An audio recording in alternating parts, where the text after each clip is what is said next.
Univercells has a mission, biologics for all, and as a motto, technology-driven affordability. All started with these principles. So we are an engineering company that has developed different business models to capture the value we have created at the beginning by inventing disruptive bioprocess manufacturing.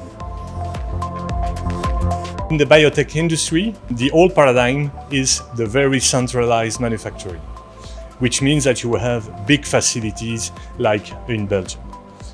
At Univercells, we do the opposite. Thanks to our manufacturing platform, we are able to produce in low and middle income countries and in very limited facilities, which can even be contained in marine containers. As entrepreneurs, we have taken the opportunity to develop new business model. This is not our first experience. We had already developed a cell therapy CDMO, and now here with Exoterra, this is a second experience in viral vector manufacturing. The CDMO business model creates a lot of opportunity for new employment, what is really important when the economy is trying to recover from the heavy COVID-19 crisis.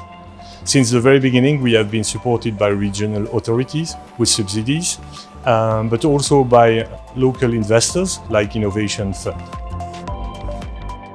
So afterwards, you have to go to the international world. We have been quite successful at that. We have raised money in Japan, in California, in South Korea. For the next steps, we are quite optimistic. We are sure that we can certainly fund our developments and maintain our Belgian roots. At Univercells, human capital is our #1 asset. The company has been created around values that transpire from the top to the down.